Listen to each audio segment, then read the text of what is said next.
All right, guys. So I did a video about this not too long ago, but today we're going to react to Joe Rogan and his guest. Let me see what his name is.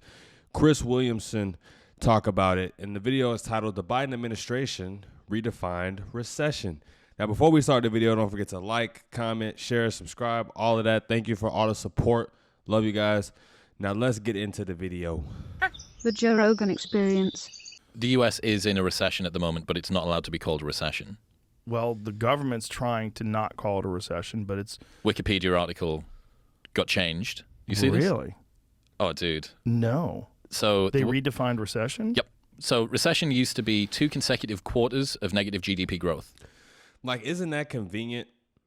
You know, when any Republican will hold office, I bet they would say that. I bet they have said in the past that, you know, we're in a recession. GDP has been declining for 2 consecutive quarters or whatever. But conveniently, when they get into office, and it does the same thing once the people realize it, once the data comes out, they're changing the definition of the word itself. Insane. Right. Not anymore? Not on Wikipedia. When was this? Jamie, get the Wikipedia thing up, because this is wild. How long ago did they change it? This weekend. Oh, God. Yeah, I saw it got locked because people were fucking with it, is what I read. But I don't know how much of that was. But this is the definition when you type in Google, which is the same thing.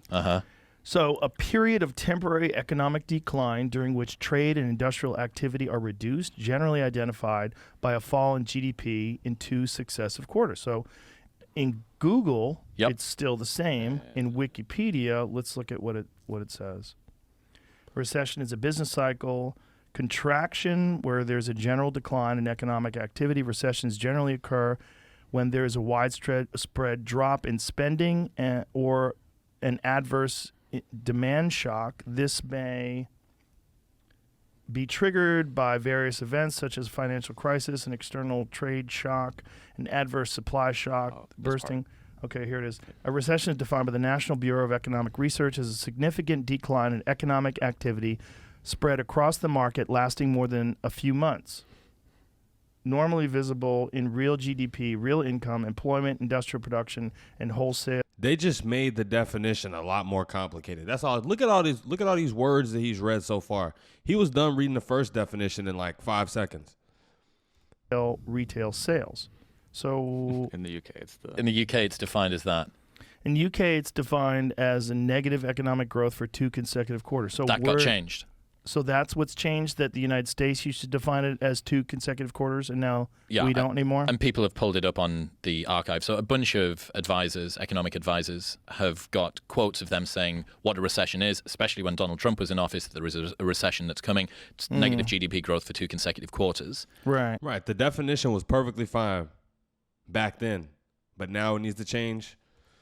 And then this weekend, people are asking them, are we in a recession? Because the second quarter economics just came out, and it's 0.9 decline again. Have you seen the White House press secretary define the economy as being strong and the best economy we've had in over a decade? Have you seen her do that? No. It's hilarious. It's like the wildest gaslighting. I've seen that.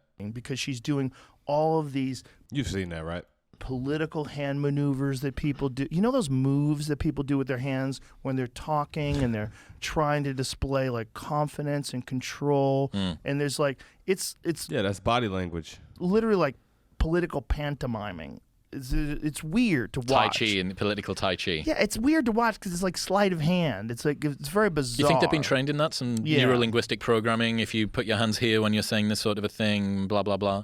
I don't know if that wouldn't be a bad idea.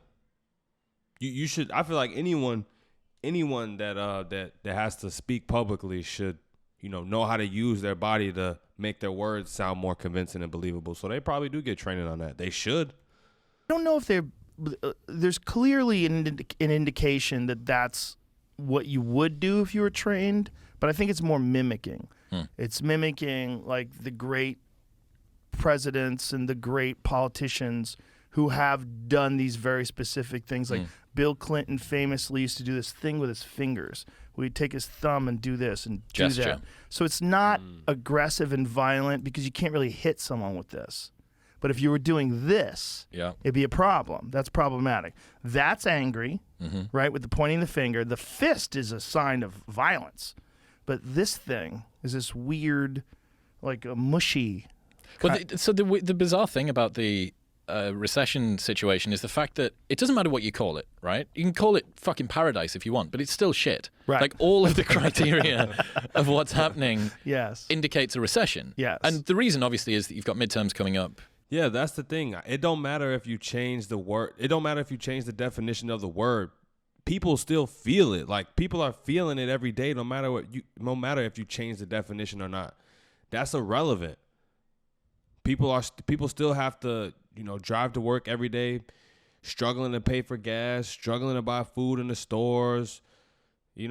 Everything's more expensive now. I was just talking to one of my friends about this, and yeah, sure. I think yes. You've seen wages go up a bit over the past few years, especially where I'm from, like in Chicago.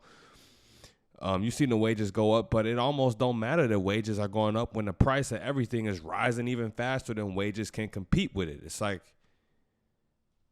you can change the definition, but we still feel a recession. And you need to make sure that is in a recession is not something that can be thrown at the Democrats. Yes, right. It's a protectionist strategy. Yes. So don't use that word. Well, it's not. It's not, because it's not defined in that way. Right. That's not the accepted definition. But so, yeah, what do you do now when Google's definition and Wikipedia's definition don't match up? I don't wholeheartedly trust either company, Google or Wikipedia, but I would rather trust the Google definition in that case, because you could go on Wikipedia. I remember when I was a kid in middle school, we would go on Wikipedia and change the definition of stuff. I don't know if you're still able to do that, but you could go into a Wikipedia page and you could delete stuff and type your own stuff. Let me know if you can still do that. I haven't been on Wikipedia in a long time. Right. Well, it was until very, very, very recently. That's wild. Well, that's gaslighting. And just that alone, is. People would think that it's trivial because they are talking about this economic downturn, but it's not trivial because we've always used that term recession. And we've always used that term to define whether or not the economic policies that are currently in place and whether or not the management and the government has done a good job of making sure that the economy stays in a good place. They definitely haven't done that. So in order to escape that, that sort of distinction, they're literally changing the definition, which is terrible, and it should be pushed back against in a big way. It should be something that people get angry about. Like, hey, you're fucking with definitions in order to pretend that you're doing a good job. Well, the reason that you attach a sequence of letters. See, and this is why people on the right, this is why we like Joe Rogan. He might not be a full-blown conservative, but as long as he's sticking up for the stuff that matters, it's like I feel like some issues shouldn't be tied in with political left and right, BS. They're changing the definition of a word that we have used for centuries. Like that should be a problem on both sides. You shouldn't be able to do that. No side, nobody should be able to just change words for their convenience and say, "Oh, nothing to see here." That's not right. Letters to something, right, is to represent what that thing is. You don't change reality by changing what those words actually mean. Right. But if you can't control the economy, you might as well just control the language and hope for the best. God. What a bunch of weasels. Dude, it's wild. But again, this is I think because everybody's opinions and their words now are what everyone's judged on, not their deeds. Right? We used to be judged on our deeds because they were the things that were the most obvious. But now, because social media is one of the primary forms of communication, people are judged on their opinions and their words far more. Yeah, or just a first glance image, like Instagram. That's how Instagram is. Instagram is really all about pictures, judging you based off of pictures of your lifestyle. And what that means is that your opinion is actually, and the language specifically that you use, it's way more important than actually what's happening in the world. And if that's the case, what it means is that who is this guy? I gotta go check him out. Language should be the focus. Why wouldn't I lexically try and do some Brazilian jiu-jitsu to fuck around with this? little bit of semantic fuckery. Why not? Well, because Right. that's going to actually change the thing that most people are taking notice of. And also, there's a concept called two-step flow theory. And what it says is that there are precious few original thinkers in the world. And because most people feel like they have to have an opinion on everything, because that's the world that we live in at the moment, but very few people can be bothered to do original thought and do the research, people just take on the opinion of whoever their favorite thought leader is. So you could basically argue that the culture war is largely two armies of NPCs being ventriloquized by a handful of actual thinkers above them. Yeah, but you also gotta just leave a little room in there for the fact that it's different. It's different. Two different things. One is one thing to hear what your idol says or whatever, like he just described, and then believe in what they say. And it's another thing to hear what they say, research it on your own, come to your own conclusion that is true, and then believe it. I think that there's nothing wrong with that.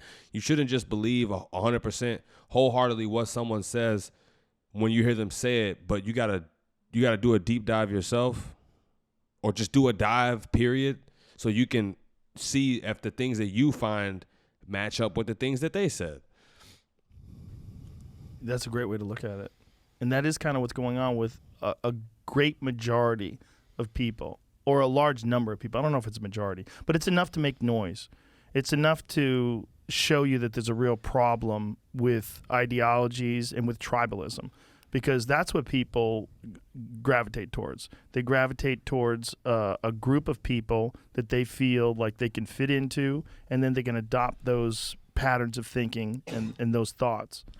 And instead of coming up with their own opinions, they form this sort of conglomeration of other people's opinions, and then they fiercely defend them. Deep. But yeah, like I said, man, that's it for the reaction, though. But like I said, this should be something that doesn't have anything to do with size. It's just not right. Plain and simple, it's just not right to be able to change the definition of things to suit your circumstance whenever you want. You know, like a get out of jail free card. That's just not right. It's not right. No one should be able to do that. Republican, Democrat, left, right, independent, I don't care. But that was it for the reaction, you guys. Shout out to Joe Rogan and Chris Williamson for the great convo. Don't forget to comment, like, share, subscribe, all of that. Until next time, peace.